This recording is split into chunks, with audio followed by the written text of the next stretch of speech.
our next speaker, I consider her to be the most adventurous person I know.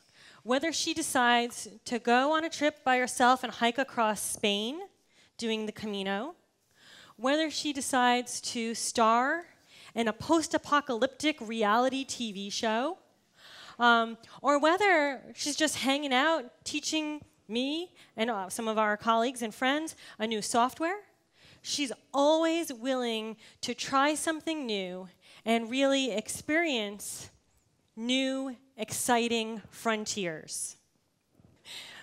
My friend Sian Proctor, who teaches geology at South Mountain Community College, is that adventurer. And she seeks out incredible opportunities where she could grow and translate that to her students' learning experiences. And you're going to learn about some of the things that she's done.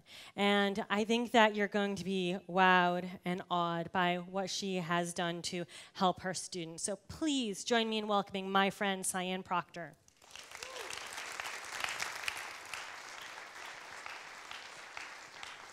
Thanks, Si. Thank you, Lisa. That was easy. Okay. How do you follow that, right? I am going to talk to you about a professional growth opportunity that I had the opportunity to participate in this past summer. But before we do that, I want to ask you a question. Raise your hand if you ever thought about being an astronaut. So raise your hand. Let's see. So look around. You can see the people. Keep your hand up. Raise your hand. Now, those of you guys that have your hands raised, keep your hands raised. How many of you would go to Mars? Oh, okay, so there's a few of you. How many of you would go on a one-way trip to Mars? If you're sitting next to a person who has their hands raised, you might want to slide away from them because there's... So I'm going to talk to you about a Mars on Earth experience that I had this past summer called High Seas. And it took place on the big slope, on the backside of Mauna Loa, on the big island of Hawaii. I got to spend 4 months, that's 120 days, living and acting like I was on Mars. And this is a picture of the facility, the habitat, where it was located. It was at about 8,000 feet above sea level. The reason why Hawaii was selected was because it's very Mars-like in its terrain. The habitat was just under 1,000 square feet, and there were 6 of us living in this habitat. And so let's take a look at the hab. And this is the design here. So if you look at this, it was a 2-story geodesic dome. And so the bottom here is where we did most of our living and our activities. We had a kitchen, we had workspace on the outside, and then we had a meeting table where we ate all of our meals and we had our daily meetings. So that's here. We also had a bathroom with a shower, but we could only shower a couple of times a week. There were 2-minute showers, basically, that you could do a few times a week because water is going to be precious on Mars. And then we had a laboratory back here. On the second floor, we had our individual rooms. So this was my room right here for 4 months. The crew was an international crew. It was an amazing crew. Starting from left to right, our commander, Angelo, he's Belgian, and he's a TED Fellow. Next to him is me. I was the Education Outreach Officer. And that's one of the reasons that what I'm going to talk to you about is that unique role of what is an education outreach officer and what did I learn from this experience. Next to me is Jahira, and she was our science officer. Next to her is Oleg, and Oleg was our geologist, a USGS geologist who actually works in Flagstaff. Next to him is Kate, our science writer. So we actually had a science writer with us who blogged while we were in the habitat. She blogged for The Economist and for Discover Magazine. And then next to her is Simon. Simon's Canadian, and he was our engineer, and he's a roboticist. So this was our crew for the 4-month mission, 120 days. Now, when you're looking at our crew, a lot of you guys are thinking, did we get along? 4 months, isolated, and cooped up. We actually got along really well. The principal investigators did an amazing job of selecting a group of people who could live and work for 4 months together. And if you think about NASA, their job, if you're actually going to send somebody to Mars or a crew to Mars, you're talking about 3 years, a 3-year trip. And so crew selection is extremely important for that process. They had over 700 people apply for this mission, and they chose us 6. We had to meet the minimum qualifications to be a NASA astronaut. And so when you think about living in an environment, a small environment, 1,000 square feet, 6 individuals, 4 months, how are we going to get along? What are the things that we're going to do on a daily basis? And so if we look at these pictures here, you can see that there's a lot going on here. We had meetings every day. We had meals that we did. We exercised a lot because we had a NASA-funded exercise program. This is Simon. He brought in a lot of engineering stuff. We had robotic pets that he brought in right here that we had to use as part, because you can't bring your dog or your cat to Mars, so you want to have some kind of like robotic companion. We had movie night, and it was fun because we circulated through different movies. Everybody got to pick a movie to watch, and so we circulated through the crew who got to pick which movie. We had a lot of like just fun activities where we had parties and just playing games, because you need some social entertainment during that time. We also got to go outside. But when you went outside, you're living on Mars. So you can't go outside because the air, you can't breathe it. So we had to go outside wearing a spacesuit. And so the process, we call that an EVA. And so this is where the habitat was located. And over the 4-month period, we did about 50 EVAs to different parts of the island. Well, not too far on the island, but around the habitat. Because if you're going to send a crew to Mars, you're going to want them to explore the planet and to go out. And so that's what we had to do. This is Oleg right here. This is a terrific photo. What he's doing is he rigged a GoPro and on some line, and we're sending it down into this volcanic vent here to get video and to see what's down in this area. We also, on our EVAs, we did a lot of geology. Oleg here is prepping us for a geology mission, talking about the different rocks that we're going to see. There are a lot of skylights on the big island of Hawaii, but there's also a lot of skylights on Mars. And that's a situation where you have a lava tube, and after the lava tube has solidified and has emptied out, the top has collapsed in, and it allows you to be able to go into that lava tube. And so we were looking at areas like that. As the education outreach officer, my job was to look at our mission and to disseminate information about our mission to the general public. And so one of my key roles was to be the photographer. So a lot of the pictures you see here are images that I've taken and some of the other crew members to document what it was like to live and act like you're living on Mars for 4 months. Now, going out seems like it's a lot of fun, but it was also a lot of work to prepare to go out. So this is a picture of me getting one of the crew members ready to go out and to get into these suits. We actually had many different suits we were testing while we were on this mission. Science was a big part of being on this mission. We had all kinds of research that came in. The crew had a lot of research that came in. And so Jahira here, the science officer, she was interested in microbial growth on textiles. And so one of the things that she brought in, she worked with NASA to bring in a textile study where we had to wear the same exercise outfit for as long as we could. Because when you go on a space mission, you can't bring a lot of clothes with you. And so you think about Star Trek. Did you ever wonder why they always wear the same suit every day? because they can't wash it, right? No, they don't have water. No, the reason why is if you're going to go to Mars, water is a precious commodity, and you're going to not be able to bring a lot of things with you.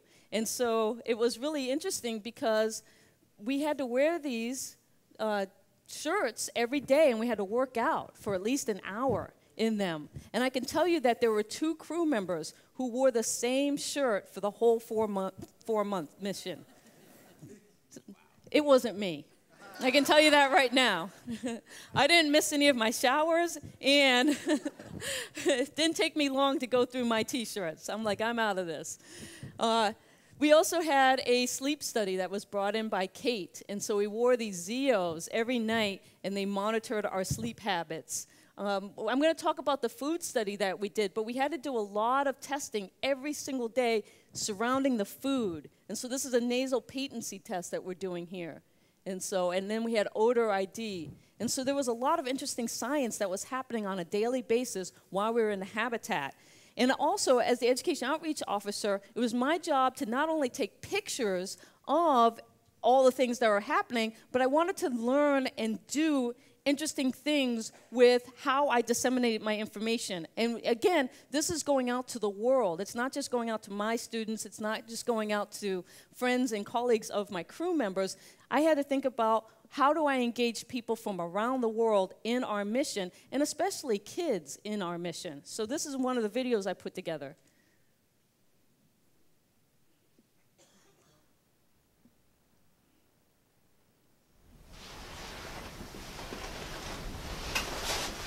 Greetings from Mars, I'm Dr. Proctor, and today I'm going to show you a world where STEM is full of action, adventure, mystery, and amazement. Are you ready? Let's go. Right now, I am living smack dab in the middle of a science experiment. It's called High Seas, and it's a simulated mission to Mars where we're testing out all kinds of scientific questions. How cool is that?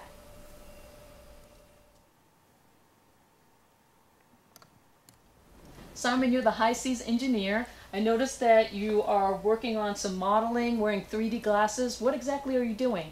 We have a 3D printer coming to the habitat, and we're going to use it to print out parts that we might need. And I'm just practicing building these parts right now. That's really cool. Can I see what it looks like? Sure. Whoa! Wicked. That's cool. So can you build me a car? I'm not sure.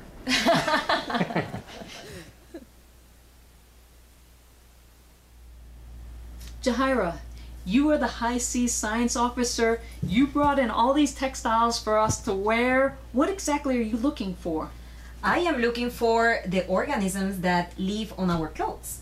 So you're saying that there are creatures living on our clothing? Yes, there are millions of bacteria growing on your clothes, including your socks. Wow, that's a lot. Is there anything we can do about it? Yes, we can do something about it. For example, these socks contain copper particles that will kill some of those organisms so that your feet don't get stinky. So you're saying that if I wear these socks, my feet won't smell anymore? They won't smell anymore. I am totally going to change right now. Yeah, give it a try.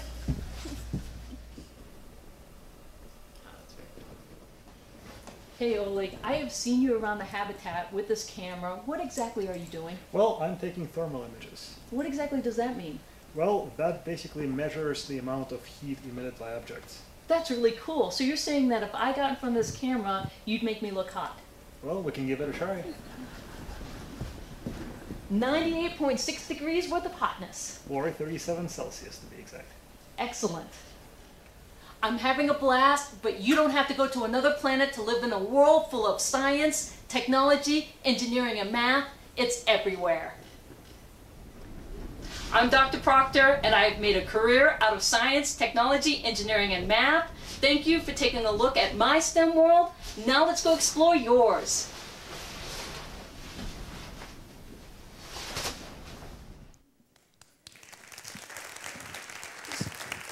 Thank you. So a lot of times people ask me, you know, how did I get this project, or where did I even hear about this? Because my job, I'm a geologist. I teach geology at South Mountain Community College. Well, I got a Facebook email from a friend of mine. She posted this on my Facebook saying, you should apply for this because it deals with exploration and science. I always wanted to be an astronaut. And the other thing was the main study for this project was food. And if you are a Facebook friend of mine, you know that I am a foodie. I post food pictures and recipes all the time. And so I was like, oh my God, food and space. I got to do this. And so you might not know this, but astronauts right now, they suffer from food apathy when they're up in space for a long time. And so they get up there on the ISS and they just don't want to eat anymore. Part of it is because of those, ready-made meals that we saw smashed earlier by Todd. Who wants to eat that, right? And so NASA, when you think about long-duration space flight, 3 years, going to Mars. Because Mars has gravity, you can start thinking about cooking and doing interesting things. And so NASA really wants to deal with this subject of food apathy because for long duration, you don't want your astronauts losing weight over time.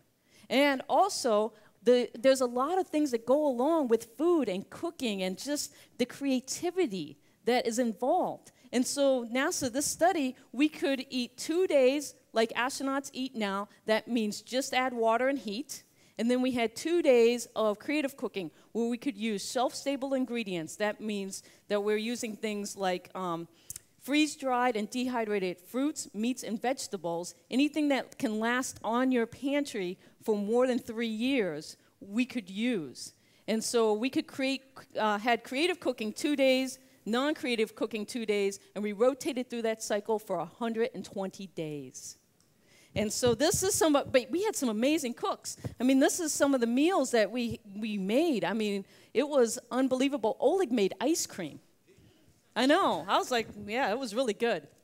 And so as the education outreach officer, what I wanted to do was I wanted to create a recipe contest so that the general public would get involved because we all love food. And these are images from the recipe contest. I had 25 recipes that during the 4 months, not only did I make with the crew and serve, but I ran a food TV show from inside the hab that you could weekly tune in and watch us make meals. And so this is an example of that.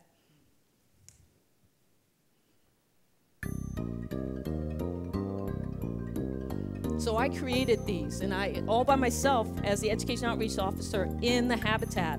I edited, edited, and posted them out to the population.